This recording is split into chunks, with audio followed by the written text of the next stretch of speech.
नमस्कार। Good morning all of you. मैं doctor Dharmveer Gurjar, सहायक आचार्य भूगोल विभाग, एमएसए कॉलेज भरतपुर। आज हम भारत का भूगोल विषय से भारत की जनसंख्या का यहाँ पे अध्ययन करेंगे। भारत की जो जनसंख्या है वह हम जैसे देखते हैं कि निरंतर जो विगत कुछ काल हैं या समय हैं या दशक हैं, उनमें निरंतर वृद्धि की ओर अग्रसर है। भारत वैसे क्षेत्रफल की दृष्टि से तो पूरे विश्व का द्वितीय 7वें स्थान पर है, लेकिन जब हमारी जनसंख्या की दृष्टि से बात आती है विश्व में, तो हम दूसरे स्थान पे चीन के बाद स्थान रखते हैं, जो कि एक यूँ कहें कि जैसे पूरा जो भारत है उसमें इसकी जो वृद्धि है, इसकी विश्व के साथ साथ इसके अनेक कारण हैं। ये वृद्धि क्यों हो रही है, इसकी क्या कारण है। तो सबसे पहले जब हम बात करते हैं यहाँ पे पॉपुलेशन सेंसस डेटा 2011 की जो डेटा है उसके आधार पर हम यहाँ पे जनसंख्या का वितरण, जनसंख्या का जो प्रतिरूप है, जनसंख्या का घनत्व, जनसंख्या की वृद्धि दर, जनसंख्या की साक्षरता इत्यादि इत्यादि विषय पर इस वीडियो के माध्यम से हम यहाँ आज अध्ययन करेंगे। बात आती है जनसंख्या का वितरण में उसका फैलाव। तो जो जनसंख्या का फैलाव है 1991 से 2011 तक कैसे कैसे फैला। इससे पहले 1981 से 1991 तक, 1971 से 1981 तक, ऐसे जो दशकीय वृद्धि है तो उसमें किस तरीके का जो वितरण भारत में है। तो सबसे पहले हम देखते हैं कि जैसे टोटल जो बात करते हैं कि भाई भारत का जो मुख्य रूप से जैसे हम 6 भागों में भारत को विभक्त करते हैं मूल रूप से। जैसे उत्तरी भारत है, मध्य भारत, पूर्वी भारत, उत्तरी पूर्वी भारत, पश्चिमी भारत और दक्षिण भारत। तो इसमें जैसे जब स्टेट की बात आती है तो जैसे मान लो उत्तरी भारत है, इसमें 7 स्टेट है। अब यहाँ की जैसे 2001 की जो डेंसिटी है उसको देखें और 2011 की डेंसिटी को देखें, तो उसमें स्पष्ट अंतर आएगा कि 200 जैसे उत्तरी भारत में 223 थी और 2011 में वही 267 हो गई, बढ़ोतरी हुई ना। ठीक है सर। अब आता है मध्य भारत में जैसे 4 राज्य हैं। 4 राज्यों में जैसे 2001 में 347 डेंसिटी थी और उसके बाद 2011 में बढ़ के 417 हो गई। अंतर आया, बढ़ोतरी, यहाँ पे बढ़ोतरी दिखाई दे रही है हमारे। फिर उत्तरी जो है जिसको कहते हैं पूर्वी भारत, तो पूर्वी भारत में 6 राज्य हैं। अब यहाँ पे 525 2001 में घनत्व था और 625 हो गया 2011 में, यानी कि सीधा सीधा ये 100 बढ़ गया, जो कि पूरे भारत में अधिकतम है। फिर आता है उत्तरी और पूर्वी, जो नॉर्थ स्टेट के 7 सिस्टर्स स्टेट हैं, उनमें 7 सिस्टर जो स्टेट हैं उनमें जैसे 157 2001 में और 2011 में वो हो गए 176, यानी कि यहाँ वृद्धि दर थोड़ी सी कंट्रोल में है। हम देखेंगे कंट्रोल में क्यों है, इसका भी हम आगे वाली इसी क्लास में अध्ययन करेंगे। फिर आता पश्चिमी में 4 राज्य हैं, इनमें 293 और 293 की एक 2001 में और वही 2011 में 344 हो गई। दक्षिणी भारत में 7 राज्य हैं, जिसमें से 353 घनत्व 200 2001 में और 2011 में 397 हो गया। इस प्रकार जब हम देखते हैं कि पूरे भारत में टोटल 2001 में 325 घनत्व था, जो कि 2011 में बढ़ के 382, तो ये वृद्धि दर हुई इसमें, यानी कि वृद्धि हो रही है। अब जब हम बात करते हैं कि वृद्धि क्या है, कि किसी दशक में 2 समय अंतराल के मध्य जो वृद्धि हुई है, बढ़ोतरी हुई है एक नियत समय में, वही उसकी वृद्धि दर है। तो कुल मिला के बात हम देखते हैं कि भारत को विभिन्न क्षेत्रों के आधार पर विभक्त करते हैं, तो इसमें हमें वृद्धि दिखाई दे रही है। अब बात करते हैं नीचे कि जैसे 2011 की जो भारत की जनसंख्या है, उसमें हमारे जो राज्य हैं, स्टेट हैं, वह कितनी जनसंख्या और कितना प्रतिशत रखते हैं। तो टॉप 8 जो राज्य है जिसे हम उनका अध्ययन करेंगे, तो सबसे बड़ा राज्य जनसंख्या की दृष्टि से उत्तर प्रदेश है, जो कि 19.95 करोड़ जनसंख्या रखता है। बहुत बड़ा, यूरोप के कुछ राष्ट्र तो वैसे जो इसकी जनसंख्या से भी कम जनसंख्या वाले राष्ट्र हैं, जबकि भारत का एक ही राज्य ही, और पूरे भारत की 16.49% जनसंख्या रखता है अकेला उत्तर प्रदेश। इसके पश्चात महाराष्ट्र है, जो कि 11.23 करोड़, और ये 9.29% मतलब टोटल इंडिया की जनसंख्या।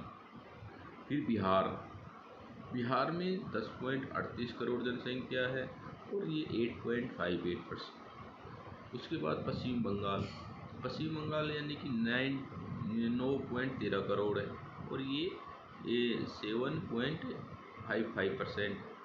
फिर अगला स्टेट जो आता है जैसे मध्य प्रदेश, जैसे पश्चिम बंगाल था, फिर पश्चिम बंगाल के बाद आंध्र प्रदेश है, आंध्र प्रदेश के बाद मध्य प्रदेश है, मध्य प्रदेश के बाद तमिलनाडु 7 नंबर, 8वें नंबर पर राजस्थान है, जो कि 6.86 करोड़ जनसंख्या 2011 में था, और 5.69% टोटल इंडिया की जनसंख्या। अब हम देखेंगे, देखिए कि एक सामान्य से एक अंतराल आता है कि उत्तरी भारत राज्य जो गंगा मैदान, दूसरे नंबर का फिर वापस महाराष्ट्र आ जाता है, फिर वापस बिहार का आ जाता है, फिर पश्चिम बंगाल उसी के पास में। यानी कि 3 राज्य ऐसे बड़े राज्य हैं, उत्तर प्रदेश, बिहार और पश्चिम बंगाल, जो कि गंगा की जो बेसिन है उसके अंतर्गत ही, गंगा के बेसिन में ये राज्य हैं। यानी कि कहीं ना कहीं जो जनसंख्या का वितरण है उसमें पहला और प्रमुख कारण है भौगोलिक कारण। जैसे वहाँ की जलवायु है, वहाँ की मिट्टी है, वहाँ की कृषि उत्पादनता है, वहाँ की जो विभिन्न प्रकार की जो यूँ कहें कि हम रहने योग्य जगह, तो इसके कुछ भौगोलिक कारण हैं, कुछ सामाजिक सांस्कृतिक कारण हैं, कुछ आर्थिक कारण भी हैं, और कुछ प्रशासनिक और यूँ कहें कि एक मैनेजमेंट प्रबंधनीय कारण भी हैं कि उत्तरी भारत में जो गंगा का जो क्षेत्र है उसमें जनसंख्या बढ़ोतरी जिसको वितरण उसको प्रभावित करने वाले कारक है। अब हम जब देखते हैं कि जनसंख्या के वितरण को प्रभावित करने वाले कारक कौन कौन से, सबसे पहले जैसे भौतिक कारण में जैसे वहाँ की स्थलाकृति है, पर्वतीय क्षेत्रों में जनसंख्या कम मिलेगी, पठारी क्षेत्रों में जनसंख्या थोड़ी और कम मिलेगी, मैदानी क्षेत्रों में जनसंख्या अधिक मिलेगी, नदी घाटियों के आसपास सघन और घने बसे हुए क्षेत्र मिलेंगे, वहाँ पर जल की आसान आपूर्ति होती है। तापमान के कारण, तापमान की स्थिति, जलवायु जनसंख्या के वितरण को प्रभावित करती है। वनस्पति, पेड़ पौधे भी जनसंख्या को, साथ ही वहाँ की जो मिट्टी है वो भी जनसंख्या के वितरण को प्रभावित करती है। फिर इसके सामाजिक और सांस्कृतिक कारण, जैसे धर्म विशेष के लोग एक स्थान पर, धार्मिक उनकी मान्यताएं एक समान होती, तो वहाँ जनसंख्या का जो कंसंट्रेशन ऑफ पॉपुलेशन है वो हाई होगा, है ना। इस तरीके से फिर कुछ आर्थिक कारण, जैसे वहाँ कृषि उत्पादन है, पशुपालन है, उद्योग हैं, इनसे भी जनसंख्या का संकेंद्रण बढ़ता जाता है। और उसके पश्चात प्रशासनिक कारण, जैसे कि कालांतर में यहाँ विभिन्न प्रकार की जो उपनिवेशिक जो राज्य थे उनका भी जो दबाव इधर ही ज़्यादा रहा है, इस कारण से यहाँ पे जो प्रशासनिक सेटअप है वो भी अच्छा और बेहतर है, जिसके कारण जनसंख्या यहाँ पे बढ़ोतरी हो रही है या बढ़ रही है। तो इस तरीके की जो जनसंख्या का वितरण है इसका ये कारण।